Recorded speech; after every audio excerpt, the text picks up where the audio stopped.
What I discovered wasn't just random Bigfoot signs. It was a burial. October 2019. I was flagging property lines in a drainage near the Queets River when erosion uncovered something that stopped me cold.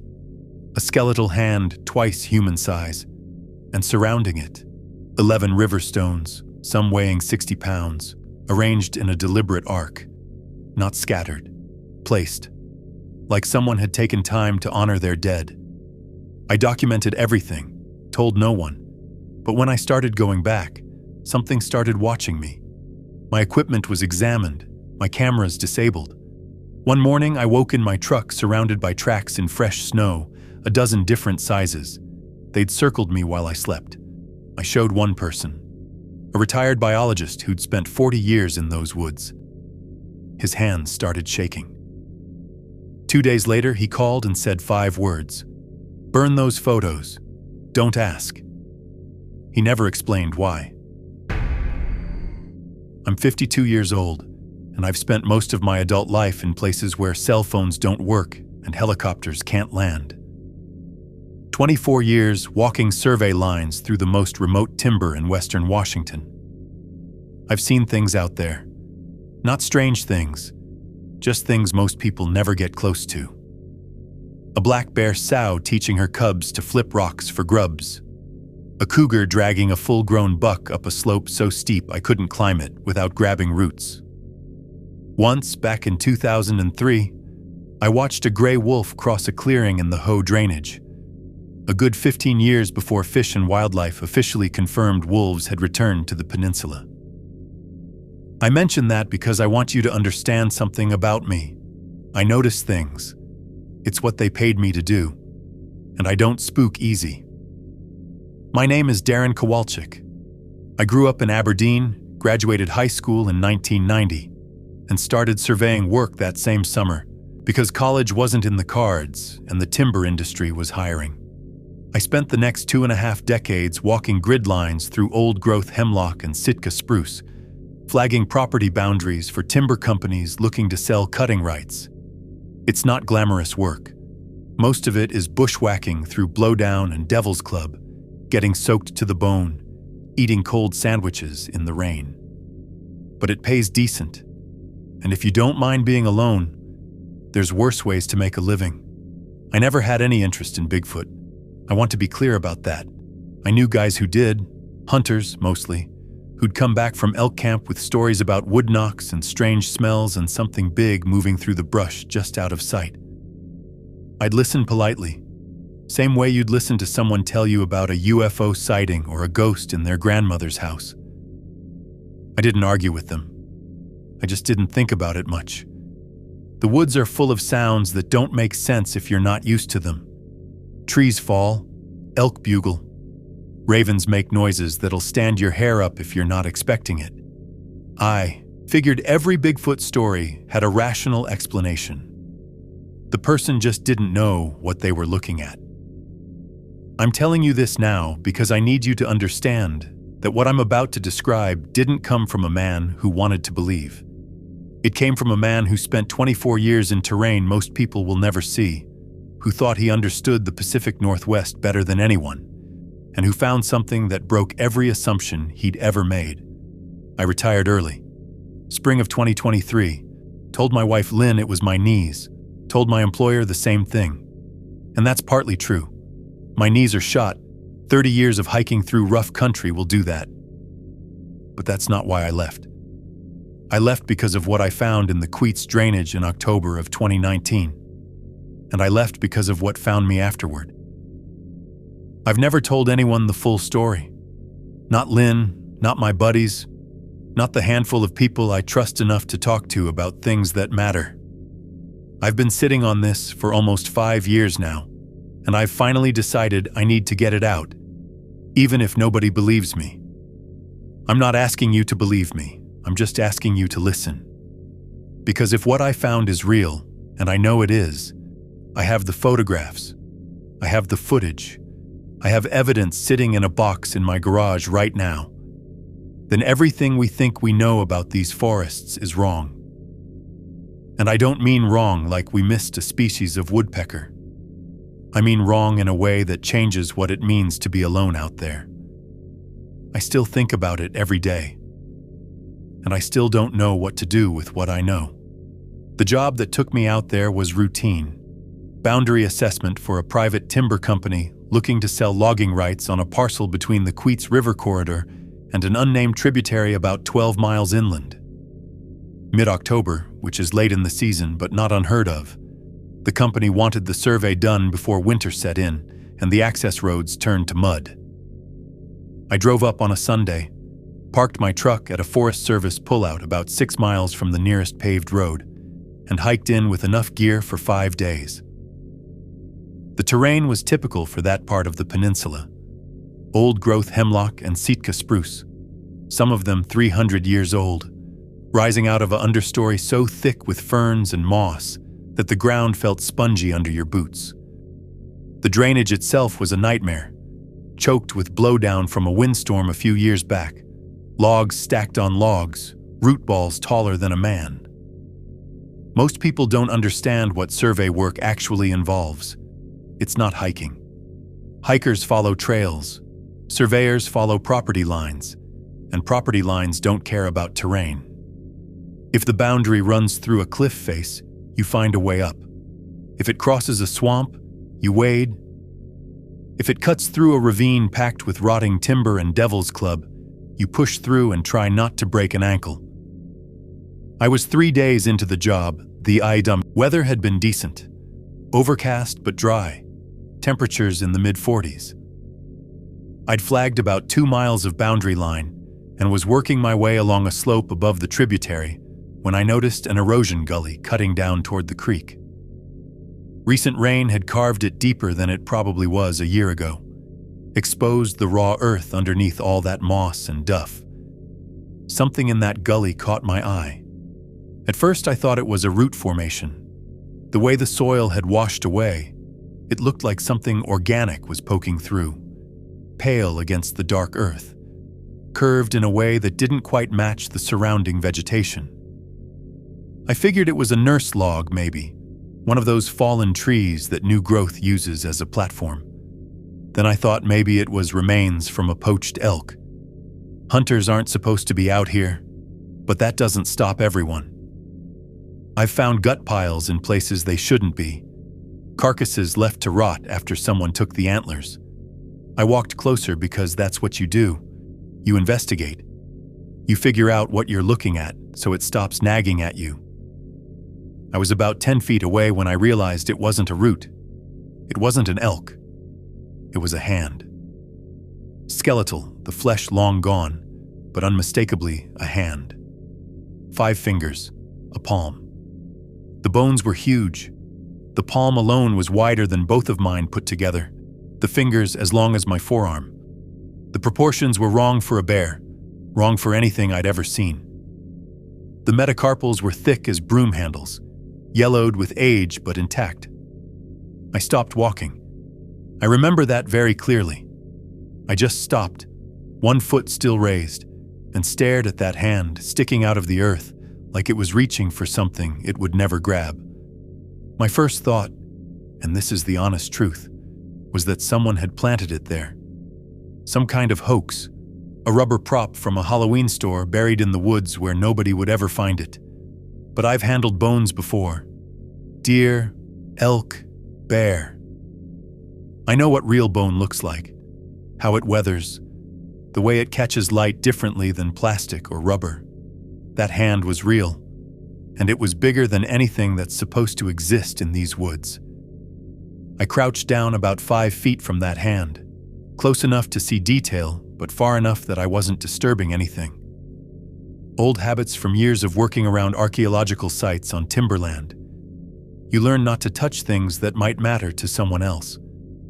The hand was partially flexed, like it had been reaching for something when the owner died, or like someone had positioned it that way. The bones were yellowed but solid, not brittle the way old remains get when they've been exposed to weather for years. This burial was protected. The soil here was dense, layered with decades of decomposed vegetation, and the hand had only come visible because that erosion gully had cut deep enough to expose it. I followed the line of the arm back into the earth.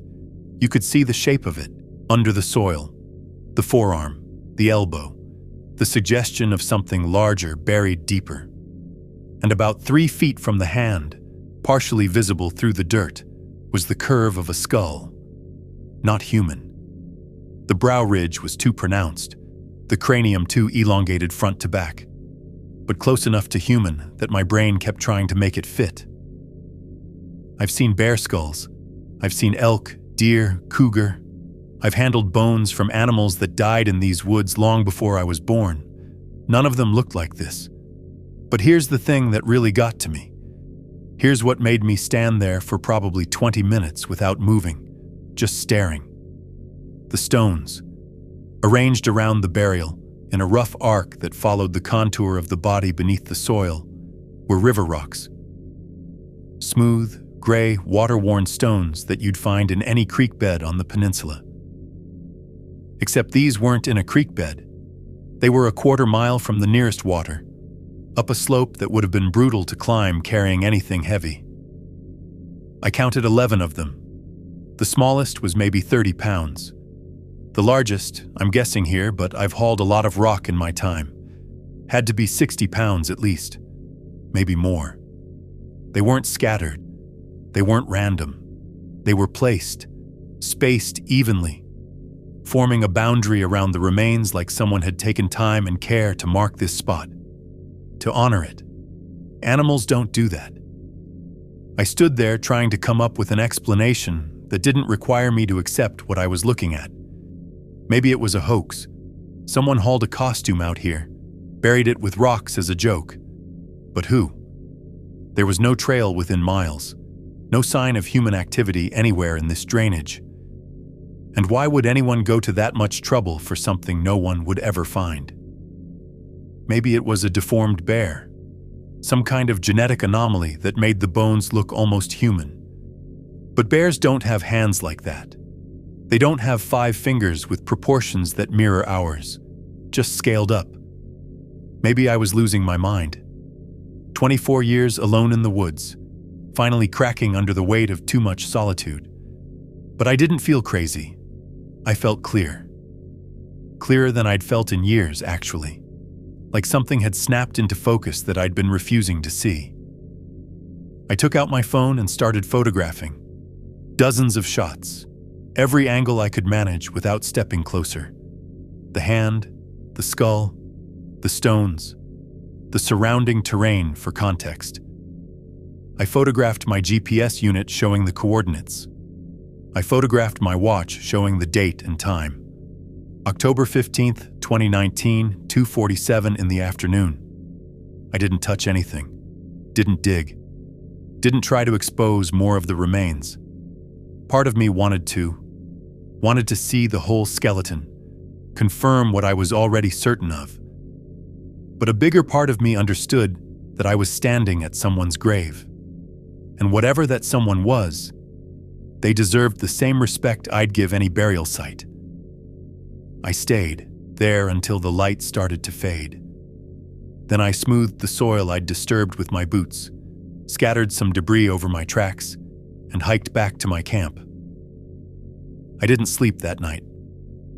I lay in my tent, listening to the rain start up around midnight, and I thought about those stones, 60 pounds, carried a quarter mile uphill, arranged with care. Something in these woods buried its dead, and it did it with ritual. That thought kept me awake until dawn. I finished the survey job on autopilot. 2 more days of flagging boundary lines, recording waypoints, doing the work I'd done 1,000 times before. But my mind wasn't on it. My mind was back in that gully, staring at a hand that shouldn't exist.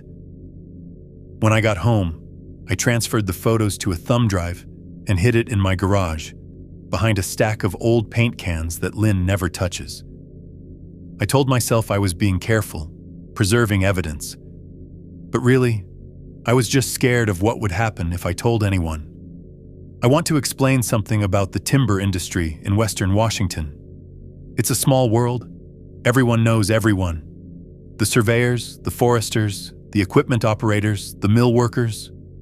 We've all crossed paths, shared job sites, heard stories about each other. Reputation is everything. If you're known as reliable, you get steady work.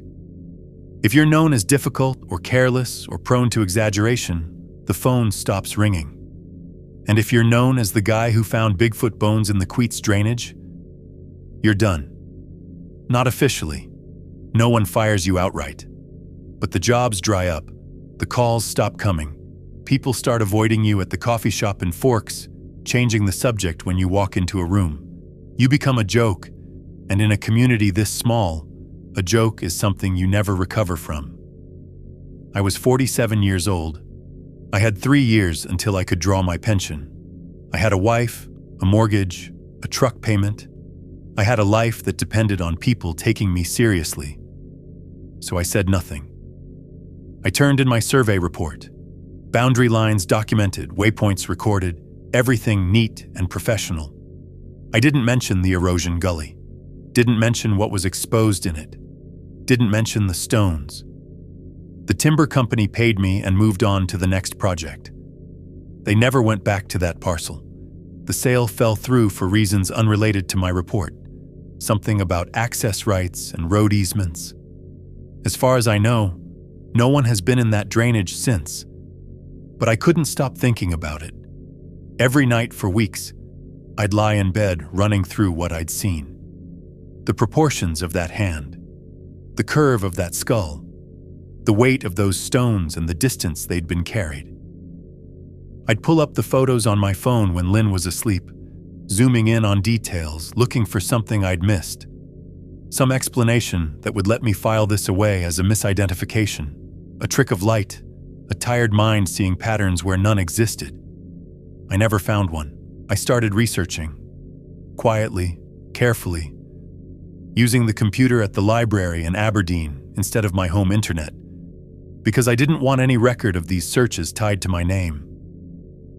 I read about Gigantopithecus, the giant ape that went extinct 100,000 years ago.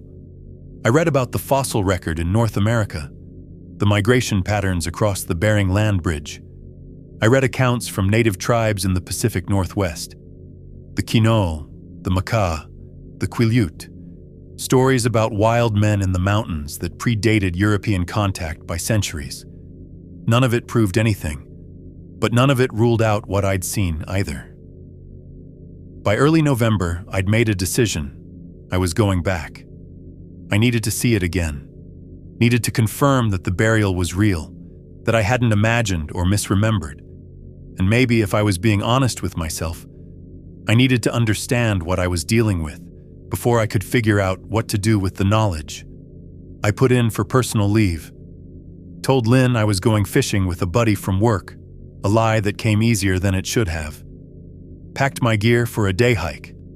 No overnight, no camping, just in and out. 3 weeks after I first found that grave, I went back to see it again. I had no idea what was waiting for me. The drive from Aberdeen to the Queets corridor takes about 3 hours if you don't stop. I left before dawn on a Saturday in early November, told Lynn I was meeting a buddy to fish the Hoe, and headed north on Highway 101 with a knot in my stomach that wouldn't go away. I parked at the same Forest Service pullout I'd used for the survey job, but this time I wasn't getting paid to be here. This time I was on personal leave, burning vacation days to hike into a drainage where I'd found something that made no sense. I remember sitting in my truck for a good 15 minutes after I killed the engine, asking myself what exactly I thought I was doing. The rational part of my brain, the part that had kept me employed and respected for 24 years, was screaming at me to turn around. Go home. Forget about it. Whatever I'd seen, it wasn't my problem. Let someone else find it. Let it stay buried. But I couldn't. Those stones, that hand, the implications of what I'd photographed. They'd been circling in my head for 3 weeks straight, and I needed to see it again. I needed to confirm that it was real, that I hadn't hallucinated or misremembered. And maybe, if I'm being honest, I needed to understand what I was dealing with before I could figure out how to live with knowing. I loaded my pack with a day's worth of gear: water, food, first aid kit, GPS unit, extra batteries, bear spray. I left my surveying equipment in the truck. This wasn't a work trip. I wasn't flagging anything, wasn't documenting property lines. I was just a man walking into the woods to look at something he shouldn't have found. The hike in took most of the day, without the structure of a survey route. I was navigating purely by the waypoints I'd logged secretly during the original job, coordinates I hadn't included in any official report. The terrain was brutal, same as before. Blowdown everywhere, slopes slick with moss, creek crossings that soaked me to the knees. By the time I reached the drainage where the burial was, the light was already starting to go gray. I found the gully without trouble. The erosion channel I'd noticed 3 weeks earlier was still there, cutting down toward the tributary. And in the raw earth at the bottom of that channel, exactly where I'd left it, was the hand. I felt something release in my chest when I saw it. Relief, I think. Proof that I wasn't crazy, that I hadn't invented the whole thing. The bones were real. The stones were real. Whatever this was, it existed outside my head. I crouched at the edge of the gully and started photographing again. More angles this time. Closer shots of the hand, the visible portion of the skull, the arrangement of the stones. I wanted documentation thorough enough that no one could dismiss it as a trick of light or a misidentified animal. That's when I noticed the silence. I'd been in these woods thousands of times. I knew the soundscape, the constant background chatter of birds, the rustle of squirrels in the canopy, the distant drumming of woodpeckers. Even on quiet days, there's always something. The forest is never truly silent, but it was silent now. I stopped what I was doing and listened. Nothing.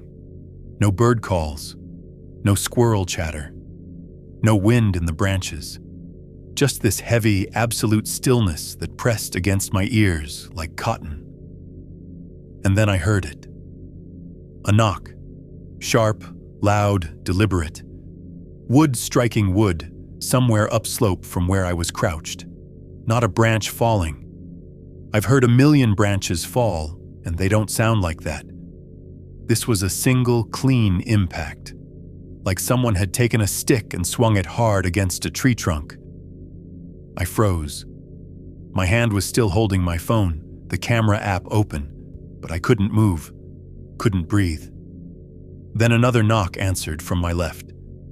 Different direction, maybe 200 yards away.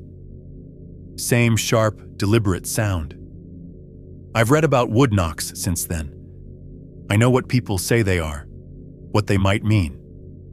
But in that moment, I didn't have any framework for what I was hearing. All I knew was that something was out there, more than one something, and they were communicating. I stayed frozen for probably 2 full minutes, waiting for another sound, another sign of movement. Nothing came. The silence just hung there, thick and wrong. I packed up my gear and got out. I didn't run. Running in that terrain is a good way to break an ankle, but I moved faster than I should have, scrambling over blowdown, not looking back. I made it to my truck just as full dark was settling in, and I drove home with my hands shaking on the wheel. I didn't tell Lynn what had happened.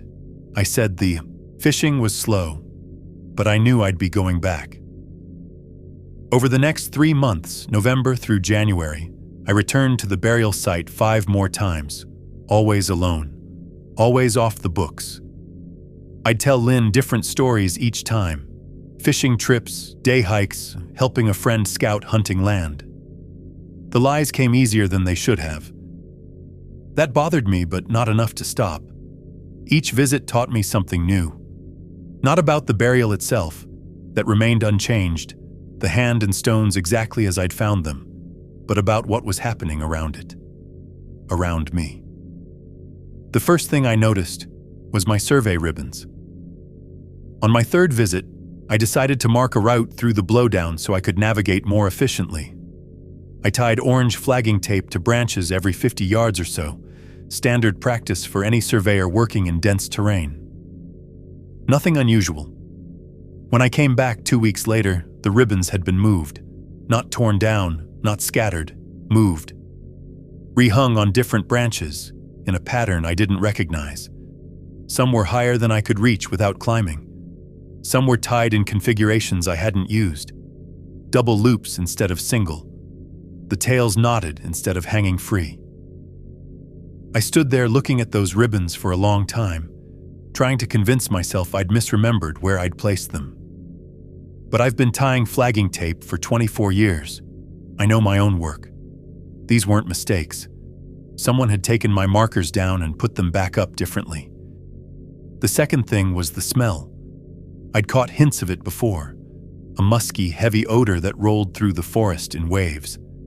I'd assumed it was elk. Bull elk in rut have a particular smell, strong enough to notice from a distance.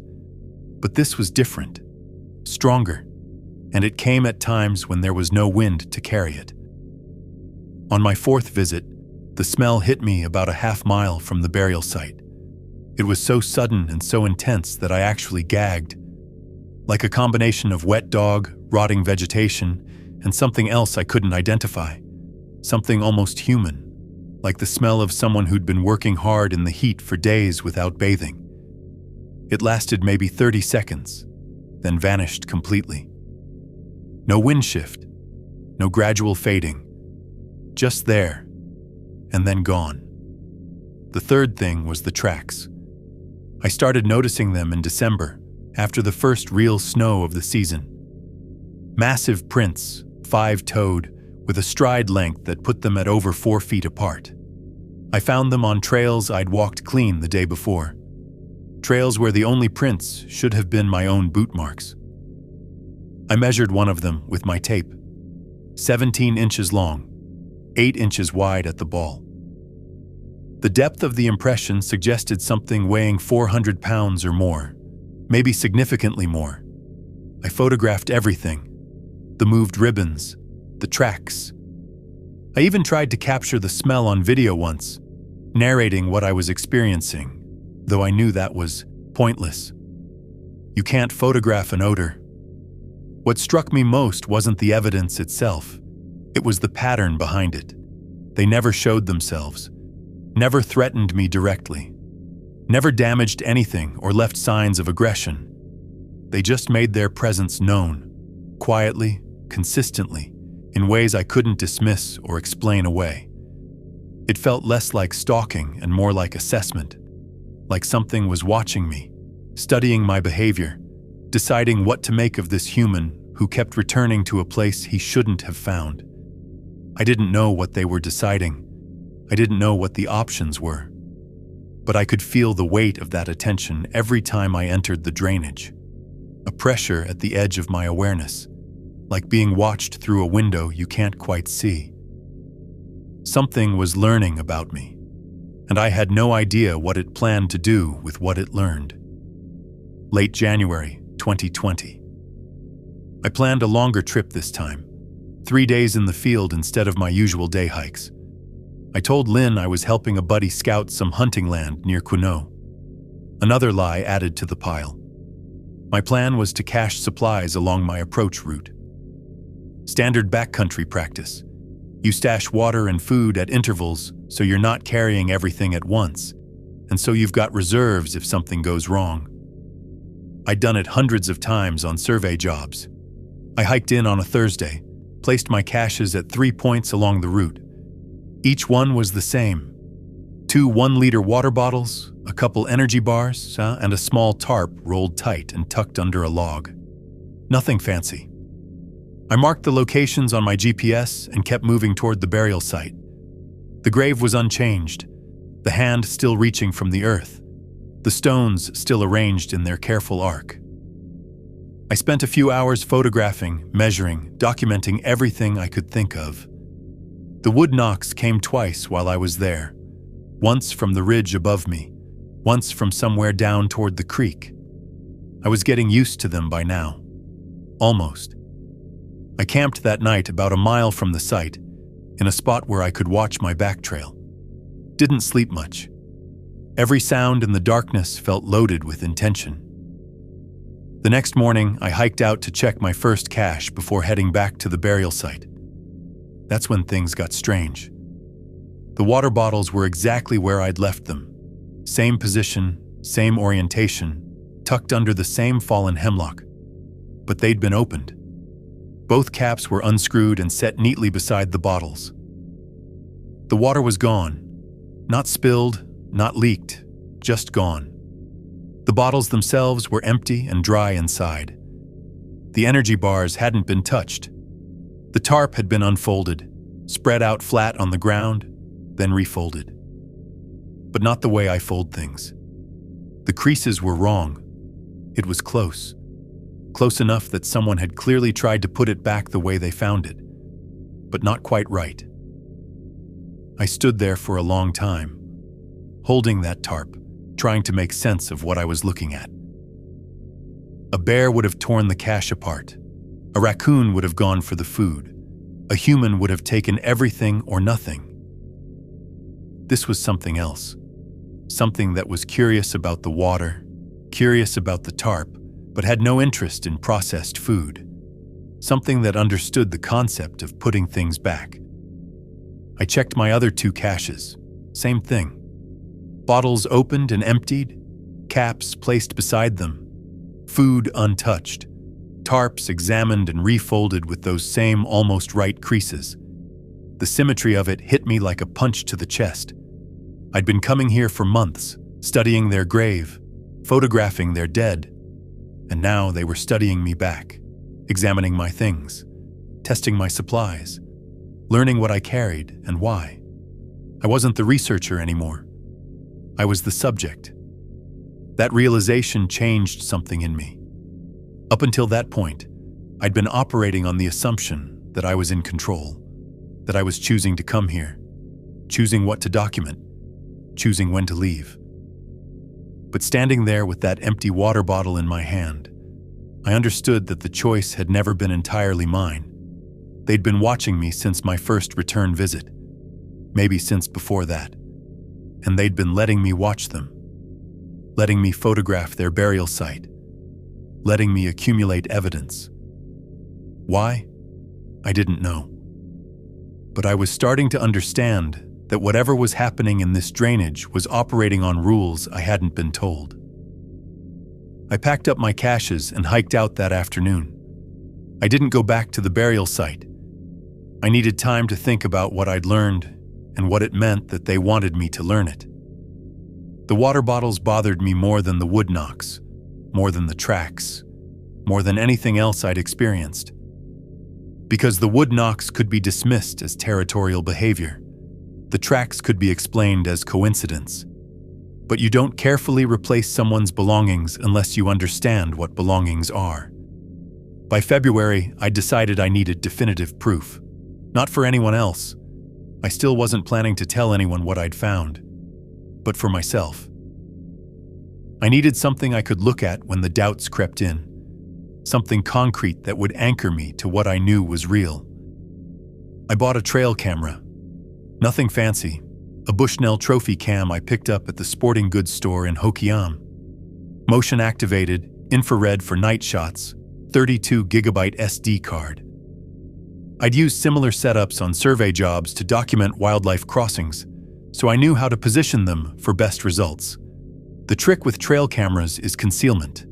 Hunters lose them all the time to theft, but more often they just get knocked down by curious animals or spotted by whatever they're trying to capture. I'd seen enough failed setups to know what didn't work. I found a hollow log about 40 feet from the burial site, angled so the camera would catch anything approaching the grave. I wedged the camera deep inside, covered the lens opening with a thin layer of moss that would still allow the motion sensor to trigger. From more than a few feet away, you couldn't tell anything was there. I left it for 2 weeks. When I came back to retrieve the SD card, the camera was still in position. That surprised me. I'd half expected it to be gone, destroyed, or at least moved like my survey ribbons. But it was exactly where I'd left it. moss covering undisturbed. I didn't check the footage in the field. I wanted to be somewhere safe, somewhere I could process whatever I was about to see without being watched. So I hiked out, drove home, and waited until Lynn went to bed before pulling up the files on my laptop. Most of it was nothing. Empty forest, wind moving branches, a black-tailed deer picking its way past the grave site just after dawn, timestamp after timestamp of motionless trees. Then I hit the clip from February 9th, 6:47 in the evening. 7 seconds long. The frame shows the burial site in gray twilight, the light almost gone. For the first 2 seconds, nothing moves. Then a hand enters from the right edge of the frame. I've watched that clip probably 500 times since then. I've studied every frame, every pixel, and I still can't fully describe what I felt the first time I saw it. The hand was massive, easily twice the size of mine, maybe bigger. Covered in dark hair, reddish-brown in the infrared light. 5 fingers, proportioned almost like a human hand, but scaled up. The same proportions as the skeletal hand in the grave. It reached toward the camera slowly, deliberately, not grabbing, not swatting, reaching, like it knew exactly what it was looking at and wanted to examine it more closely. The hand paused about 6 inches from the lens, held there for maybe 2 seconds, and then the feed cut to static. They'd found my camera. They'd disabled it. And they'd let me see just enough footage to know that they did it on purpose. I sat in my garage for an hour after watching that clip, just staring at the frozen static on my screen. The hand was proof. Real, undeniable proof that something was out there, something that matched the bones I'd found. I finally had what I'd been looking for. But I also understood something else. They'd known the camera was there. They'd chosen to approach it. They'd chosen to let themselves be recorded, just for those 7 seconds, before shutting it down. That wasn't the behavior of an animal avoiding detection. That was a message. The footage broke something in me. Not my belief, I was past that. What broke was my ability to keep this to myself. For 5 months, I'd been carrying this alone. The burial, the stones, the wood knocks, the tracks, the water bottles, and now 7 seconds of video showing a hand that matched the skeletal remains I'd found. I had more evidence than most people accumulate in a lifetime of searching, and I couldn't tell anyone. The weight of it was crushing me. So in March of 2020, I made a decision that I still don't know was right. I decided to show someone. Hector Arriaga was 71 years old and had spent 40 years with the Forest Service, most of it cataloging wildlife populations in the Olympic drainages. I'd known him since the early 90s. We'd crossed paths on dozens of jobs, shared coffee at ranger stations, talked about elk migrations and salmon runs and the slow death of the spotted owl. He was the most knowledgeable person I'd ever met when it came to what lived in these forests. More importantly, he was retired. No career to protect, no agency protocols to follow, and his wife had passed 2 years earlier, so he was alone in that house in Sequim with nothing but time and memories. If anyone could look at my evidence objectively, I figured it was Hector. I called him on a Tuesday and asked if I could drive up to see him. He sounded pleased. We hadn't talked in months, and I think he was lonely. I told him I had something I wanted to show him, something I'd found in the field. He said to come on up. The drive from Aberdeen to Sequim takes about 3 hours. I spent the whole trip rehearsing what I was going to say, how I was going to present the evidence, what questions I'd answer, and which ones I'd deflect. By the time I pulled into his driveway, I had a whole script worked out. I threw it away the moment I sat down at his kitchen table. Hector made coffee while I pulled up the photos on my laptop. I started with the bones, the hand, the skull, the stones arranged around them. I explained where I'd found them, when, under what circumstances. I showed him the measurements I'd taken, the GPS coordinates, the comparison shots against my own hand for scale. He didn't say anything, just looked. His face was unreadable. Then I showed him the footage. Those 7 seconds, the hand reaching toward the camera, pausing, and then static. That's when I saw it. The change. Hector's hands started trembling. Not much. Just a slight shake as he held his coffee mug. But I'd known this man for 30 years, and I'd never seen him rattled. He'd handled black bears, tracked wounded cougars, done field necropsies on animals most people wouldn't touch. His hands didn't shake. He set down the mug and stood up from the table. "I need a minute," he said, and walked out of the kitchen. I sat there for probably 10 minutes, listening to him move around in the back of the house. When he came back, his face was pale. He looked like he'd aged 5 years in the time he'd been gone. "Where did you say this was?" he asked. I told him. The Queets drainage, the unnamed tributary, the coordinates. He nodded slowly, like he was confirming something he already suspected. "You need to destroy that footage," he said. "The photos, too. All of it." I started to argue, to ask why, to demand an explanation, but he cut me off. "I'm not discussing this with you, Darren. I'm not telling you what I know or how I know it. I'm telling you to burn those files and never go back to that drainage. That's all I'm going to say." He wouldn't look at me. He was staring at his hands, still trembling slightly against the tabletop. I tried for another 20 minutes to get something out of him. Anything. A hint, a story, a reason. He wouldn't budge. Eventually, I packed up my laptop and left. 2 days later, he called me. His voice was flat, emptied of the warmth I'd always associated with him. "Darren," he said, "just my name." Then, "Burn them. I'm not telling you why. Don't contact me about this again." He hung up before I could respond. I called back immediately. No answer.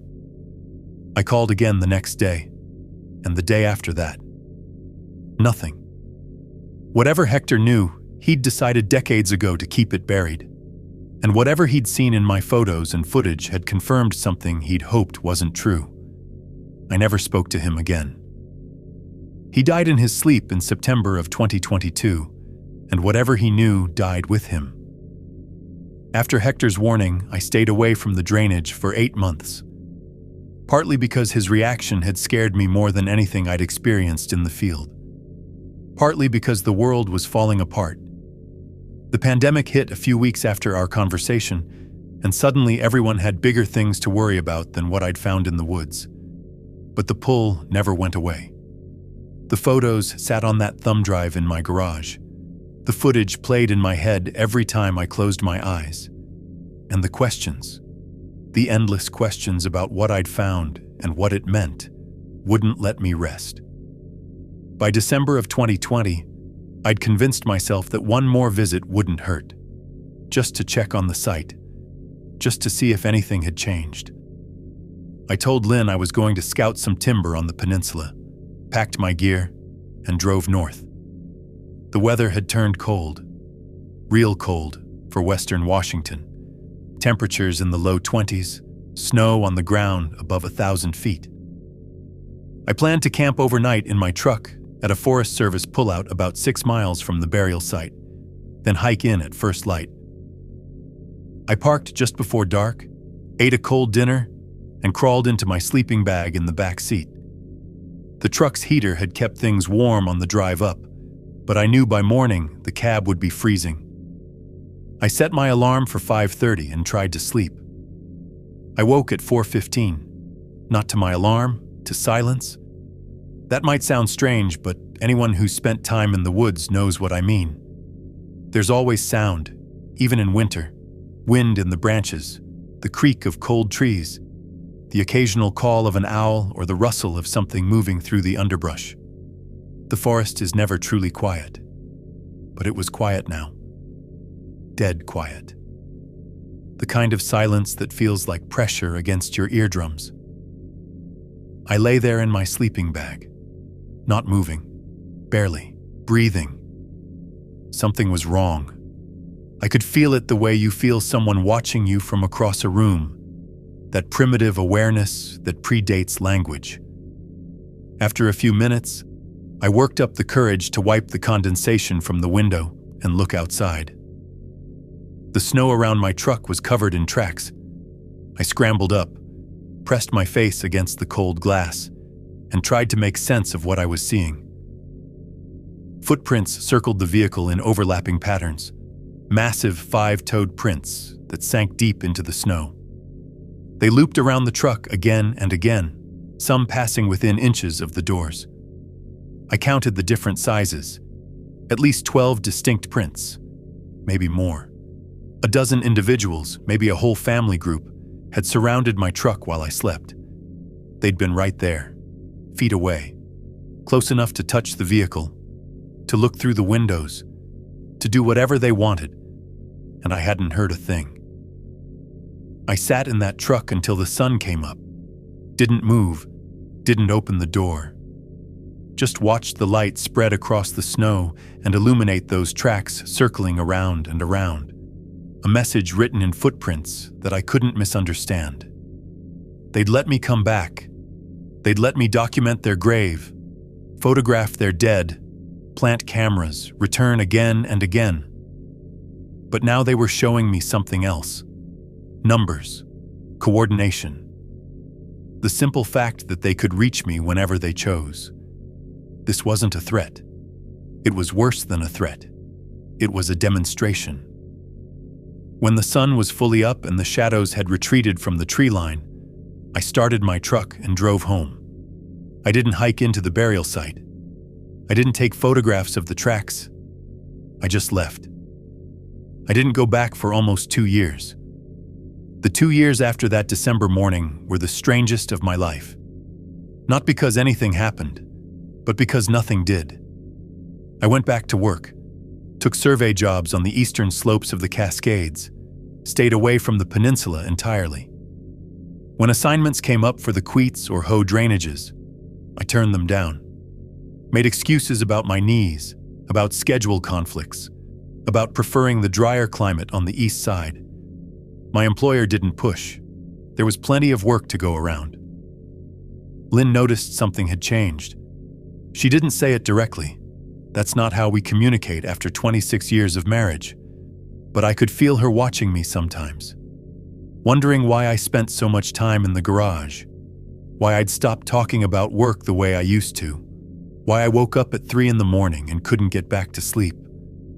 I told her I was tired, getting older, thinking about retirement. She accepted that because she wanted to believe it was true. The photos and footage sat on that thumb drive behind the paint cans, untouched. I couldn't bring myself to look at them, but I couldn't destroy them either. They were proof. The only proof I had that what I'd experienced was real, that I hadn't lost my mind somewhere in those mossy ravines. I thought about Hector a lot during those 2 years. Wondered what he knew, what he'd seen, why he'd reacted the way he did. I wanted to call him, to push harder for answers, but I respected his boundary. Whatever had scared him into silence, he'd decided long ago to keep it there. I wasn't going to be the one to drag it out. Then, in September of 2022, I got a call from a mutual friend. Hector had died in his sleep. 73 years old, heart gave out sometime in the night. The funeral was the following Saturday in Sequim. I went. Stood in the back of a small church, watched his nieces and nephews speak about a man they clearly loved but didn't fully know. No one mentioned his work with the Forest Service except in passing. No one talked about the decades he'd spent alone in those drainages, cataloging species, taking measurements, seeing whatever he'd seen. I stayed for the reception afterward, ate a sandwich I didn't taste, made small talk with people who remembered me from the old days, and the whole time I was thinking, whatever Hector knew died with him, That door is closed forever now. I drove home that afternoon and sat in my garage for 3 hours, staring at the shelf where I kept the thumb drive. The pull started coming back after that. Slowly at first.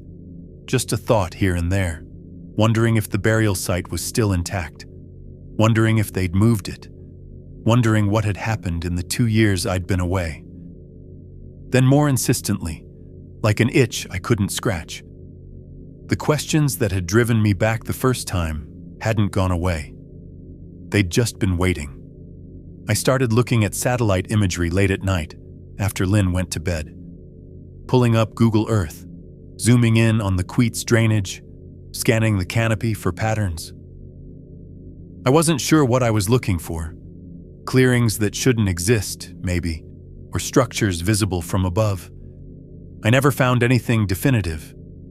But the looking itself became a kind of ritual, a way of staying connected to something I couldn't let go of. By early 2023, I'd made a decision. I was going back one more time. Just once. I needed to see if the grave was still there. Needed to know if anything had changed. And maybe, though I didn't admit this to myself at the time, I needed to know if they were still watching. I told Lynn I was scouting timber for a potential client. Packed light, planned differently this time. Daylight only, no camping, in and out in a single push. I'd approach from the north instead of the east, park at a different trailhead, vary every pattern I'd established before. I don't know if I thought that would make a difference. I don't know if I believed they wouldn't notice me coming back after all this time, but I had to try. The not knowing had become worse than any answer could be. On a gray morning in March, I loaded my pack into the truck and headed north toward the peninsula. I had no idea what was waiting for me. The hike in took 6 hours. Brutal terrain, same as always. Blow down stacked 3 deep in places, creek crossings that soaked me to the thighs, slopes so steep I was grabbing roots to pull myself up. My knees screamed the whole way. I'm not the man I was at 30, or even 40. The body remembers what you've put it through, and eventually it starts sending invoices. But my feet remembered the route. Even approaching from the north, even varying my path, I found myself falling into familiar rhythms. The way the land folded, the orientation of the ridges, the sound of the tributary growing louder as I descended toward the drainage. It all came back like muscle memory. The forest felt different this time. Or maybe I was different. Every shadow seemed to hold weight. Every silence felt occupied. I kept stopping to listen, to scan the trees, to check my back trail. I never saw anything. Never heard the wood knocks I'd grown accustomed to on previous visits. But the sense of being watched was overwhelming, pressing against my skin like humidity before a storm. I reached the ravine around 2 in the afternoon. Gray light filtered through the canopy, flat and directionless. The temperature had dropped since morning, maybe 40 degrees, cold enough that my breath made small clouds in the air. I stood at the top of the slope, looking down toward where the burial had been, and I knew immediately that something had changed. The canopy looked wrong. Trees I remembered from previous visits were still there, but the light fell differently, filtering through gaps that hadn't existed before. The undergrowth had shifted, new growth in places that had been bare patches where ferns used to cluster. I started down the slope, my heart pounding against my ribs. I had my GPS out, checking coordinates against the waypoints I'd logged 4 years earlier. The numbers matched. This was the right place, the exact right place. But even before I reached the bottom, I could see it. The erosion gully was gone, not filled in naturally. The soil had been moved, packed, reshaped. Where rainwater had carved a channel down to the burial site, there was now a smooth slope covered in transplanted moss and young ferns. It looked like it had been there for years, decades maybe. I walked to the spot where I'd first seen the skeletal hand reaching from the earth. I had photographs on my phone from 4 years ago, comparison images I'd brought specifically for this moment.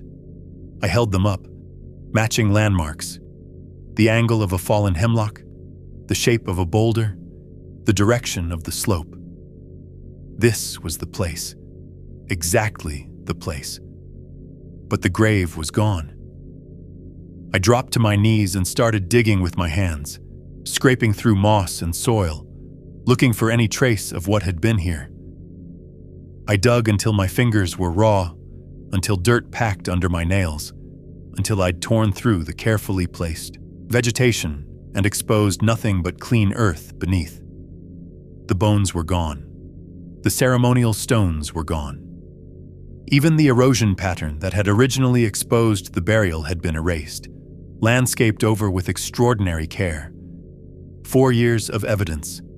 The hand, the skull, the 11 stones arranged in their careful arc.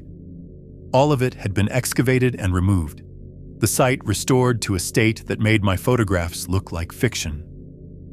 I circled the area for an hour, expanding my search in widening spirals, looking for any sign of where the remains might have been moved. I found nothing. No tracks, no disturbed vegetation, no indication that anything had ever been buried here at all. It was as if I'd imagined the whole thing. But I hadn't imagined it. I had the photos. I had the footage.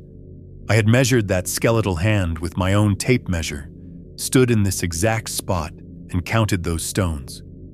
And then, just as I was about to give up and leave, I saw it. A single object, sitting on a flat stone in the exact center of where the grave had been, placed there like an offering, like a message. I walked toward it slowly, my legs suddenly unsteady, and when I got close enough to recognize what it was, I stopped breathing. I stood there for a long time, staring at that object on the stone. My mind kept trying to reject what my eyes were telling me, kept searching for some other explanation. But there wasn't one. It was my compass. The same brass survey compass I'd carried for 15 years. The one I'd lost on my very first visit to this site, back in October of 2019. I'd assumed it fell out of my pack somewhere in the blowdown, figured I'd never see it again. Compasses get lost in the field all the time. You write them off and buy a new one. But here it was, sitting on a flat river stone, positioned in the exact center of where the burial had been. Cleaned, polished. The brass housing gleamed like it had just come out of the box. I didn't touch it right away. I circled the stone, looking for tracks, for any sign of how it had gotten there. The surrounding ground was undisturbed. That same careful restoration that had erased the grave extended to this spot too. No footprints, no drag marks, nothing. Just my compass, waiting for me. The needle was oriented deliberately, not pointing north, pointing northwest. The exact direction I'd need to travel to get back to my truck. I crouched down and studied it without touching it, my hands trembling slightly.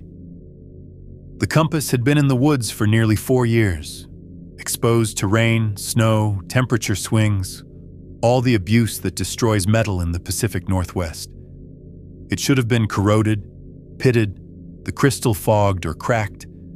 Instead, it looked better than when I'd lost it. Someone had cleaned it, maintained it, kept it safe. For 4 years. The implications hit me in waves. They'd found my compass the first time I came here. Maybe the very day I discovered the burial. They'd kept it. Not discarded it, not destroyed it, but kept it. Which meant they'd recognized it as mine. Which meant they'd been tracking me, identifying me as an individual from the very beginning. Every visit I'd made, every photograph I'd taken, every time I'd told myself I was being careful, varying my routes, covering my tracks, they'd known. They'd always known exactly who I was, and now they were giving it back. I reached out and picked up the compass. It was cold in my palm, heavier than I remembered. The needle swung smoothly, settling on magnetic north before I rotated it to check the bearing they'd set. Northwest, the way out. The message couldn't have been clearer if they'd written it in English. We know who you are. We've always known. We've been watching you watch us. And now we're done. I stood there in the gray light, holding my compass, looking at the empty ground where something ancient had been buried with ritual and care. They'd moved the remains, protected them from exposure, erased all evidence that this site had ever existed, and then they'd left me this. A closing of accounts. A final statement.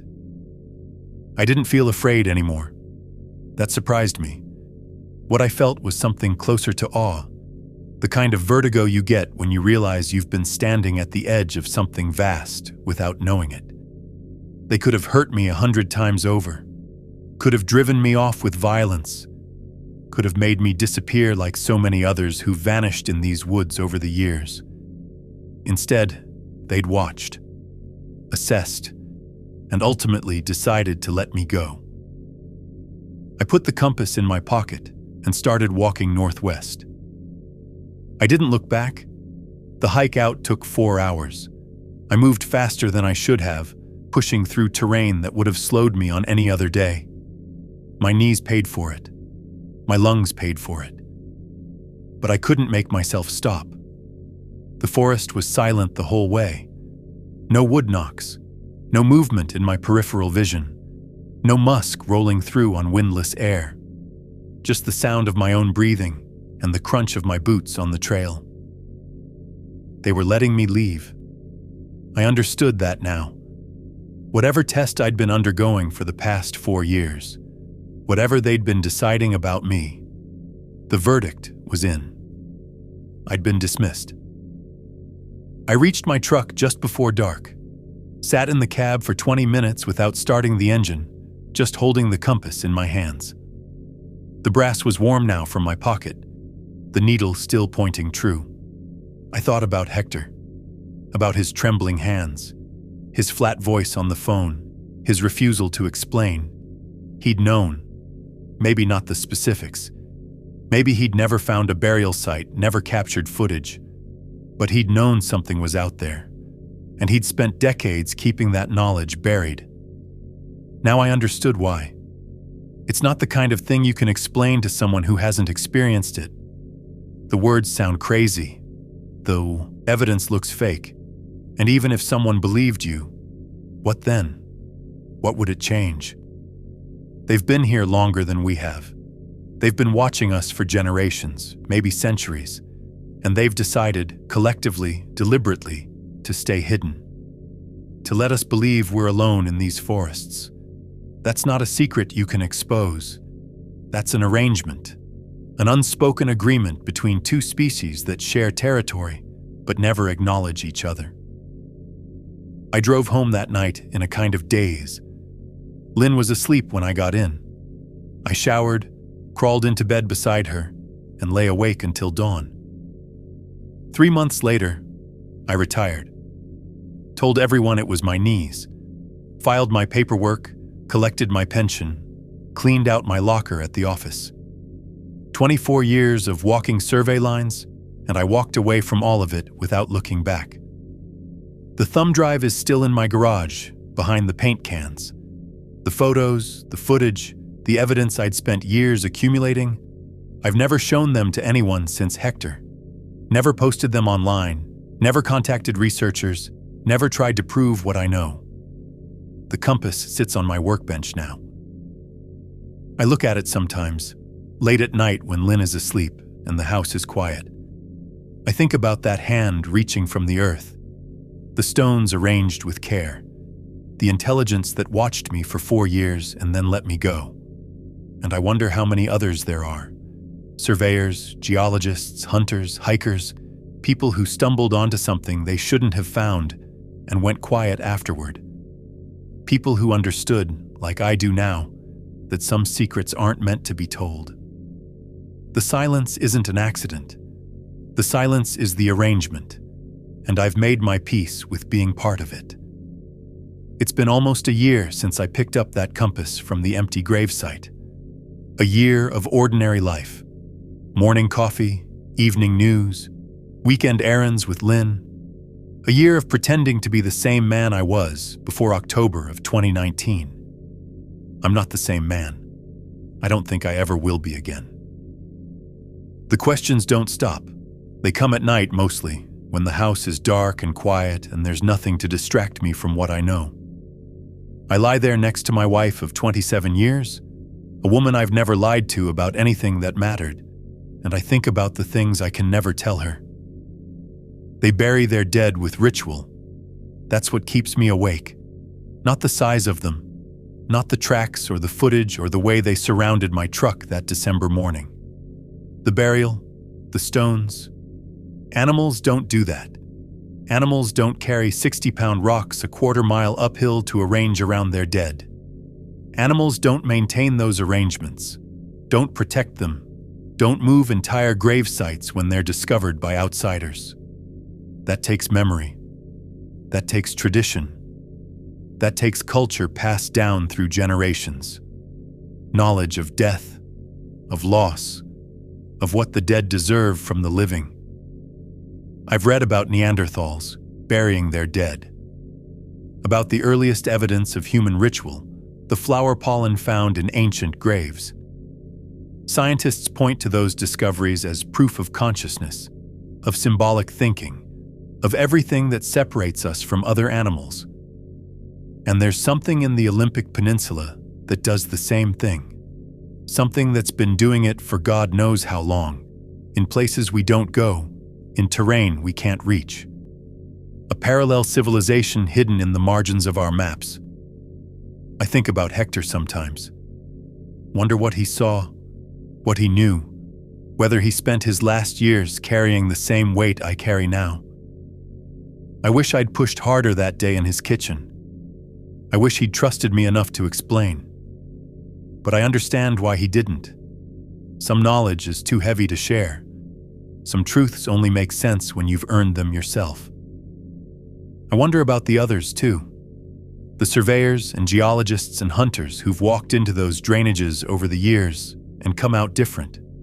The ones who went quiet afterward, who stopped talking about what they'd seen, who let their photographs gather dust in garages and attics. How many of us are there? How many people have touched the edge of this secret and then stepped back? The silence itself might be the answer. The fact that there's no definitive proof despite a century of sightings, despite thousands of witnesses, despite all the technology we've developed to document the world. Maybe the proof exists, scattered in garages and locked drawers and buried hard drives, but the people who have it understand, like I do, that some things aren't meant to be proven. I still pull up satellite imagery sometimes, late at night when I can't sleep. I scan the canopy of the Queets drainage looking for patterns, for clearings, for anything that might tell me where they moved the remains. I never find anything. I don't think I'm supposed to. Lynn asks me sometimes why I'm so quiet, why I spend so much time in the garage, why I stopped talking about the woods the way I used to, with that love that comes from knowing a place deeply. I tell her I'm just tired, getting old, enjoying the retirement. She doesn't believe me, but she loves me enough not to push. The compass sits on my workbench pointing north. I look at it every day, a reminder that they knew exactly who I was, that they watched me for 4 years, studied me, decided what to do with me, and in the end, they let me go. I don't know why. I don't know what I did right, or what others might have done wrong. I just know that I'm still here, living my quiet life, carrying a secret I'll probably take to my grave. If you're listening to this, I'm not asking you to believe me. I'm not asking you to go looking for proof. I'm asking you to understand that some places aren't ours. Some territories have older claims than we know.